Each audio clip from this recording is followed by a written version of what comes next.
Graeme Swann, a long day at the auctions today. A very long day, but a very productive day, I think, for Team Libra. We got most of the players we were after. In fact, we got all of the players we were after, so we're delighted with how things went.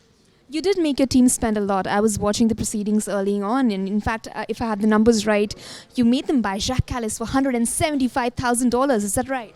He's still the best player going, I think. I saw him play in America a couple of weeks ago, and he's still a wonderful cricketer. So I told them early on, I said, it's Kallis, we need Kallis, and thankfully they listened to me.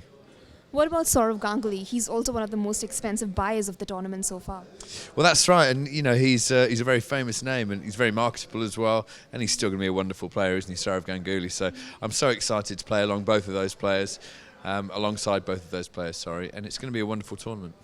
Since you are assisting your team to pick out the squad, what was your strategy when you went in for the auctions? You know, what kind of players did you really want to pick out? Well, we needed spin options, we needed a lot of all-rounders, and then we needed a couple of really good batsmen to build the team around, and I think we got that. So we're delighted with how the team unfolded. We've got a lot of bowling options, we've got some great backup as well. Our wicket keeper Chris Reed's a little cracker. We've got some power at the top of the order with Michael Lum. So I think we've covered all bases. This is a format that a lot of ex-international cricketers are not that privy with. How do you think they're going to fare in such a tournament in these weather conditions? Well, no, I think that's been a bit unfair actually seeing the team we've picked. We picked it based on T20 as well. There are some big names there, some very famous cricket names who we let go because we didn't feel suited T20 as much. So the guys we've picked are people that we've picked the team to win this tournament, not to mess around. At the end of the auction day, which is the one team you would really look out for and you're like, okay, these guys have the squad and we must really watch out for these guys? Libra. We've got the squad that they've got to look out for.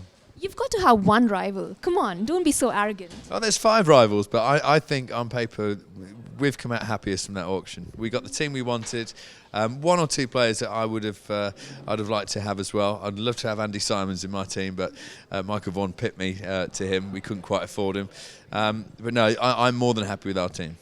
That bidding war got really intense. Why did you so badly want Andrew Simons? Well, he's such a fantastic T20 cricketer, and saw him play in America a couple of weeks ago. He still smashes it miles, very good bowler, picks up wickets. He's a real match winner, and he's a great guy to have in the team as well. So we were both very keen to get him, and we worked together, me and Michael Vaughan, in the commentary box. So it's a bit of old rivalry there as well. We wanted to get one up on each other. So couldn't you really push your owners just a little bit more to spend a little bit more and just get him? I tried and tried, but no, they got cold feet before I did. I'd have kept going. When it's not your money, it's so easy to do, isn't it? It's so easy to spend. But no, they're bankrolling the team, so they had their limit, and credit to them, they stuck to it, because it's very easy to get carried away with the emotion of it and end up wasting all your money and then being left with nothing else to spend on the rest of the team. The world of cricket is known for its iconic rivalries. India-Pakistan, for instance, England-Australia in the Ashes, for instance. Now, Brett Lee is going to be playing for Virgo. So which is that one rivalry you're really looking forward to renew once again? Oh, it's a tough one. Any Aussie you play against, there's always that little bit of English, Australian antipathy there. So they'll all be good. But most of these guys are good friends off the field now. But since the advent of T20 and the IPL and things like that, a lot of crossovers have taken place in all different formats. So the players know each other. So there's very few rucks these days in cricket. But yeah, like you say, the Aussies are always the ones that the English want to beat. I tell you, one player I'm really looking forward to playing with is Jacques Kallis. I used to hate bowling at him. He is a wonderful player, and the one guy I'm not looking forward to bowling at is Mahela Jayawardena. I never enjoyed bowling at him when he played for Sri Lanka and I was for England, but I'll get him out this time and all will be forgotten. We were talking about the rivalries. Now, a lot of these players are going to be in your team. So how do you feel about that? Well, no, once your teammates, it's fine. You get in that door. I'm sure we'll have a good dressing room. We pick the team with one eye on, and make sure it's a very happy, very sociable dressing room, and it will be. I'll vouch for each and every one of that team. They're all going to enjoy the cricket, enjoy themselves on and off the field, and we plan on being the party team who wins the whole thing.